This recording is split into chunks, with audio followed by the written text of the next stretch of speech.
Assalamualaikum warahmatullahi wabarakatuh. Kembali bersama saya Dr. Aldi SPUG. Kali ini kita akan membahas mengenai diet sehat dalam kehamilan. Ini adalah masalah yang sangat sering ditanyakan oleh ibu-ibu yang hamil ya atau yang baru hamil. Bagaimana sih menjaga pola makan atau diet yang sehat selama kehamilan? Seperti kita ketahui bahwa diet ini atau pola makan adalah sesuatu yang sangat penting karena ia berfungsi pada dua hal, yaitu pertama kepada ibunya, di mana dia dengan pola makan yang baik dia akan menjaga kesehatan ibu sampai persalinan nanti. Kemudian yang paling penting juga bagaimana pola makan ini akan menentukan pertumbuhan dan perkembangan janin di dalam rahim. Jadi termasuk perkembangan dari organ-organ janin, termasuk perkembangan dari sistem saraf ya, kemudian sistem pencernaan, kemudian sistem kardiovaskular dan seluruh sistem organ janin sangat ditentukan oleh pola makan atau diet yang sehat dari ibunya, karena janin hanya menerima asupan makanan secara tidak langsung dari ibunya, sehingga pola makan yang sehat ini sangat penting untuk kebaikan dari ibu maupun janin tersebut. Ada beberapa prinsip diet saat hamil yang perlu diperhatikan, yaitu bahwa ibu harus makan sehat dan seimbang. Jadi pada saat hamil harus menghindari makanan-makanan yang tidak sehat ya, makanan-makanan yang berbahaya bagi ibu maupun berbahaya bagi janin itu harus dihindari. Kemudian pola makannya harus seimbang, artinya mengandung seluruh komponen nutrisi yang diperlukan untuk pertumbuhan janin maupun kesehatan ibu. Kemudian harus ada variasi makanan yang cukup, sehingga ini menjamin juga tadi variasi nutrisi tersebut bisa tercukupi. Kemudian porsi makanan diatur, karena pada saat hamil biasanya terjadi perubahan-perubahan yang metabolisme yang cukup kadang bisa mengganggu ya, contohnya seperti mual, muntah pada awal kehamilan, sehingga porsi makanan itu tidak bisa seperti layaknya orang normal. Nah, di sini perlu diatur porsinya, mungkin dikurangin biasanya, tapi dengan frekuensi makan yang ditambah, karena juga harus diingat bahwa pada saat hamil ada kebutuhan dari janin.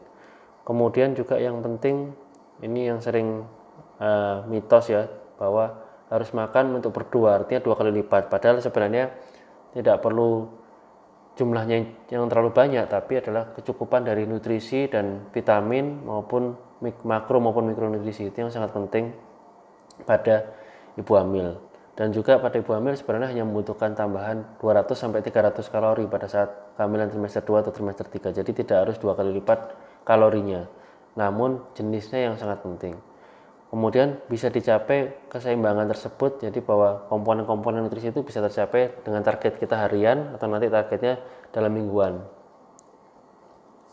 Nah, ini yang dimaksud dengan diet seimbang. Kalau kita lihat di gambar ya, diet seimbang itu sepertiganya, kira-kira sepertiga itu adalah karbohidrat ya. Di sini kita lihat karbohidrat yaitu berupa roti ya, contohnya kita semua sudah tahu, sereal, nasi, pasta ya, semacam itu. Biasanya kita di sini komponennya adalah nasi ya, yang kalau untuk orang Indonesia sepertiganya adalah nasi. Kemudian kira-kira sepertiga lagi adalah sayur-sayuran dan buah ya. Jadi sayur-sayuran, buah, kacang-kacangan itu harus masuk pada sepertiga dari komposisi makan pada ibu hamil. Kemudian sepertiga lagi itu dibagi tiga ya, kira-kira dibagi tiga secara perkiraan, yaitu protein. Komponen protein kita bisa ambil dari daging, ikan ya, unggas, kemudian telur, ayam dan lain sebagainya. Ini komponen protein yang harus kita penuhi. Juga harus ada susu ya, susu itu produk susu juga harus ada, susu, keju dan yogurt ya.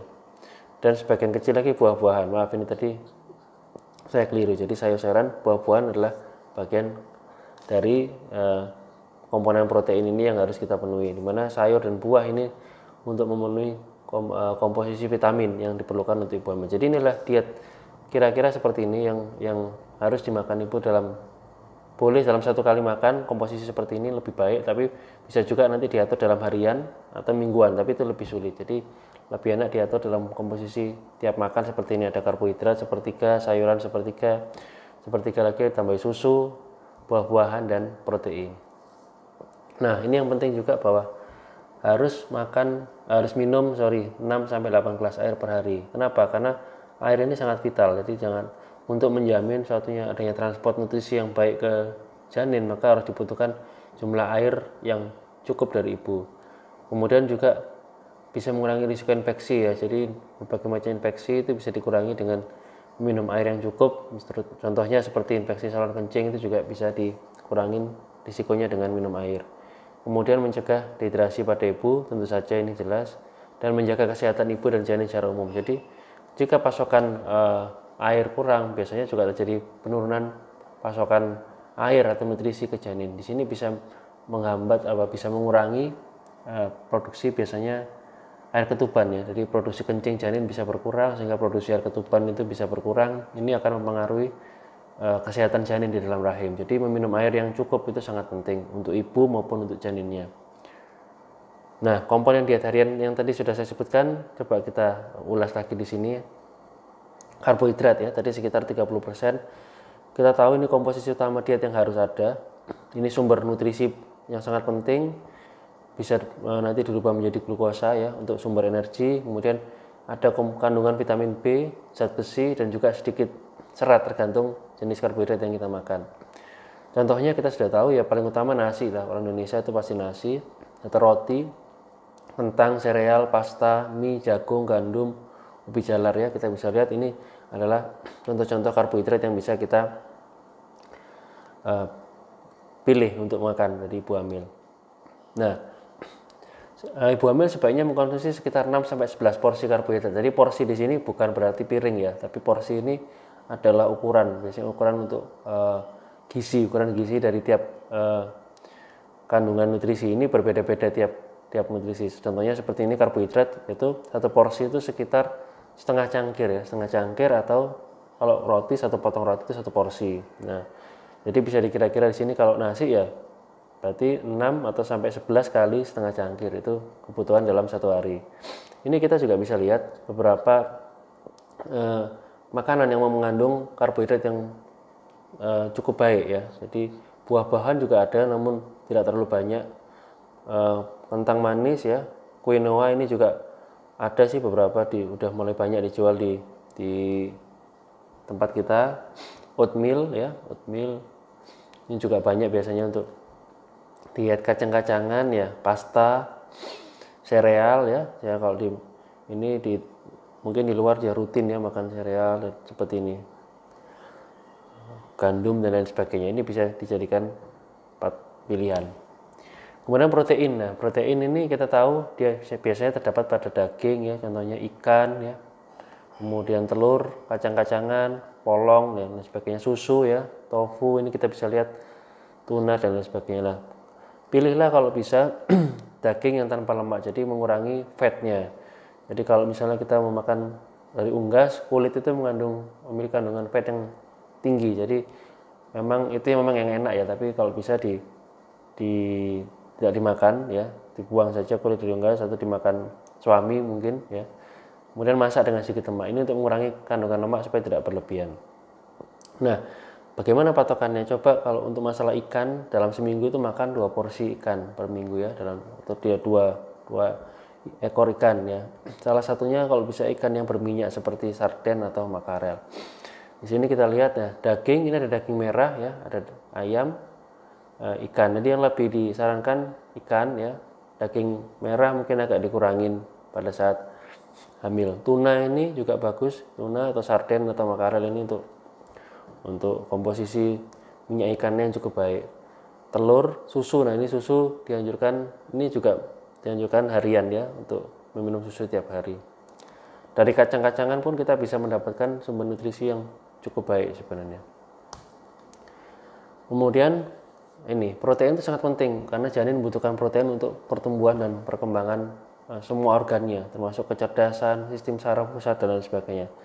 Kira-kira dibutuhkan sekitar 75-100 gram protein per hari. Jadi itu setara dengan 3 porsi protein. Nah, seberapa banyak satu porsi itu? Sekali lagi porsi ini bukan piring ya.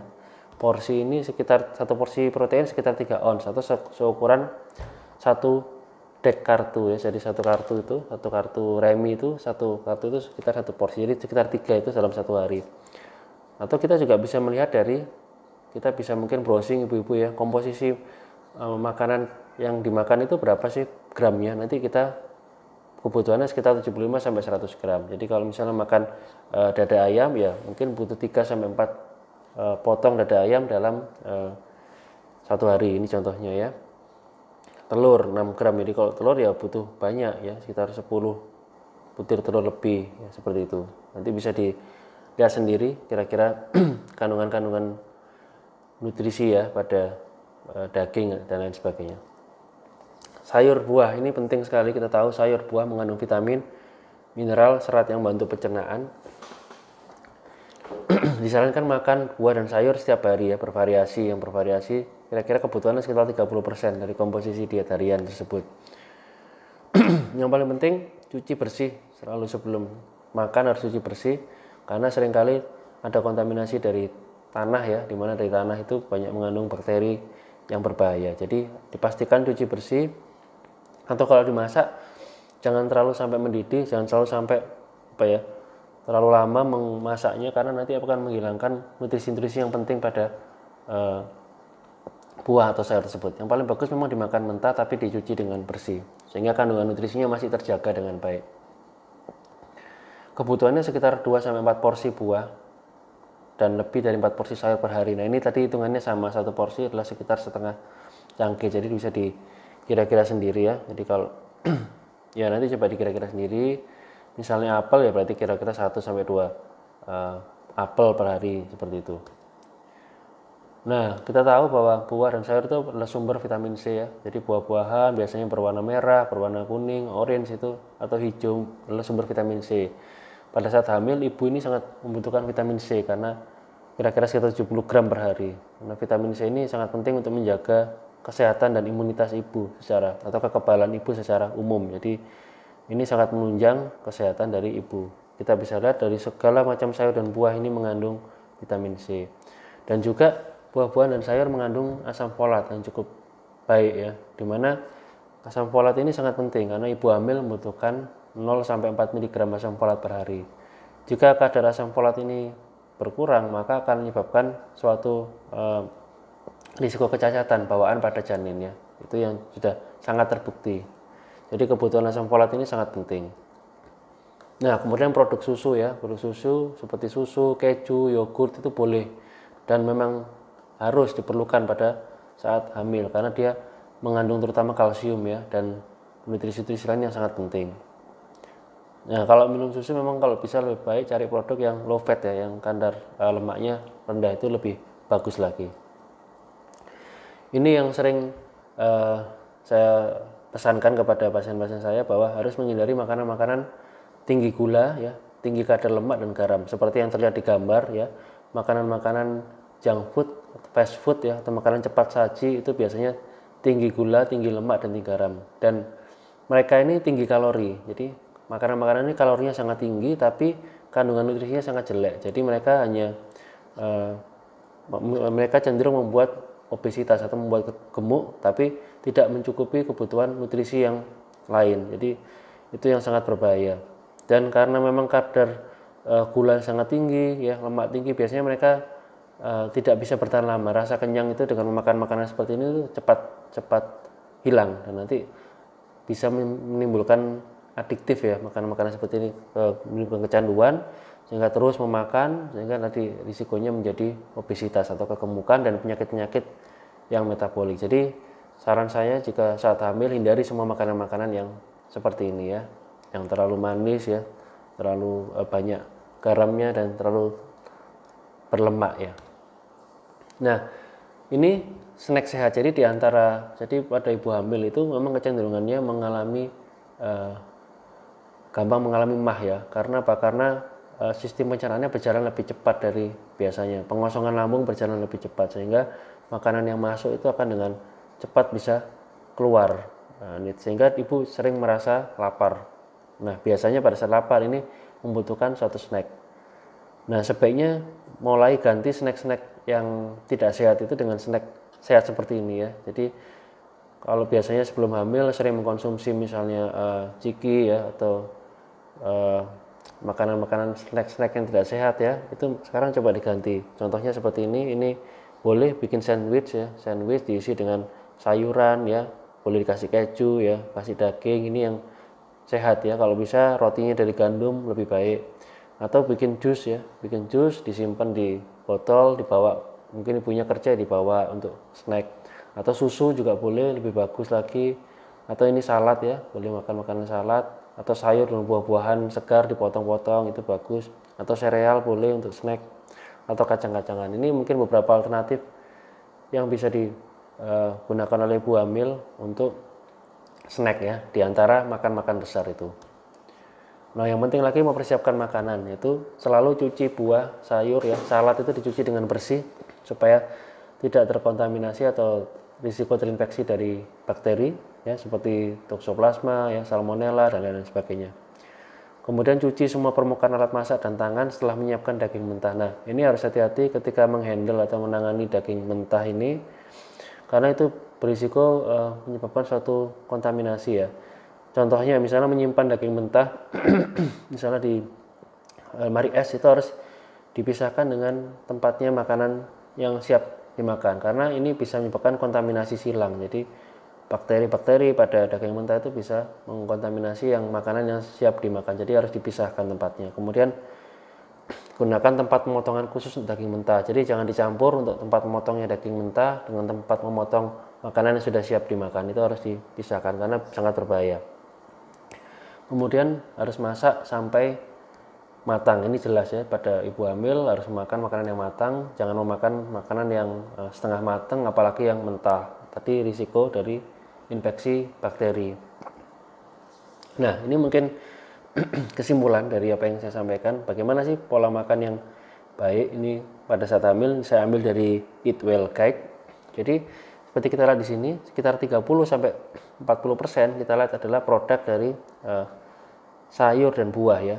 Sayur dan buah sekitar 30-40%. Di sini kira-kira 5 porsi mudahnya. Jadi boleh apa saja, 5 porsi tadi, 1 porsi kira-kira setengah cangkir. Kemudian 30-40% yang kedua adalah karbohidrat ya. Di sini adalah seperti kentang, roti, nasi, pasta, dan karbohidrat yang lain. Ini cari yang makanan yang tinggi serat ya.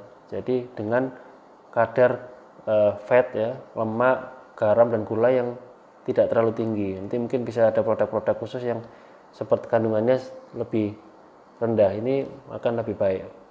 Kemudian kita juga butuh protein ya, dari kacang-kacangan, polong, kemudian ikan, daging, telur. Ini penting, kira-kira 2-3 porsi, 2 porsi, 3 porsi ikan per minggu ya. Salah satunya adalah ikan yang berlemak tadi saya sebutkan seperti sarden ya, itu yang bisa dimakan.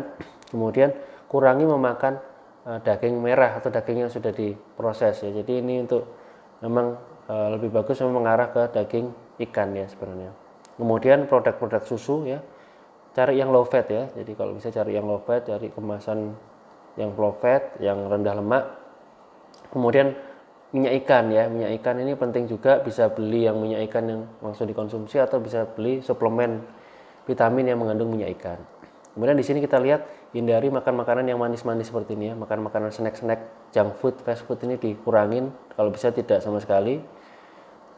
Nah, ini di tiap kemasan makanan itu ada labelnya.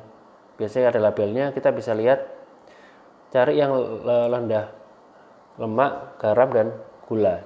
Ini yang penting. Kemudian minum tadi sekitar 6-8 gelas per hari, kalau bisa di atas itu lebih baik. Nah, kebutuhan makan sekitar 2000 kilokalori pada wanita ya, kalau pada hamil ditambah sekitar 200-300 kilokalori per hari, itu yang dibutuhkan. Jadi ini tips makan sehat ibu hamil, sarapan yang sehat ya, semua dengan sereal, gandum, telur, buah, yogurt ya. Kemudian camilannya juga harus sehat. Kemudian makan siang slow release energy food, jadi cari makanan-makanan yang seperti misalnya pasta ya, atau seperti nasi, seperti yang ada nasi khusus ya yang bisa. Jadi slow release artinya dia penyerapannya lebih lama, sehingga ibu tidak lebih lama untuk merasa lapar ya. Kemudian makan ikan tadi minimal 2 kali per minggu, 5 porsi buah dan sayur tiap hari. Kemudian minum 6-8 gelas air per hari. Ini adalah tips-tips singkat ya, bagaimana untuk menjaga pola makan yang sehat. Dan tadi termasuk dietnya harus sehat dan seimbang. Ya, mungkin demikian yang bisa saya sampaikan. Semoga penyampaian saya ini bisa bermanfaat untuk ibu-ibu semua atau para suami yang mungkin menyiapkan makanan untuk ibu hamil.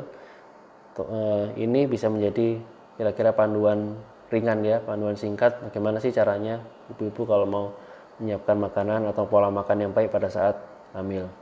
Demikian yang bisa saya sampaikan. Terima kasih, simak terus channel saya karena insya Allah saya akan terus mengupdate dengan ilmu-ilmu yang baru. Semoga ini menjadi manfaat. Terima kasih. Saya akhiri. Wassalamualaikum warahmatullahi wabarakatuh.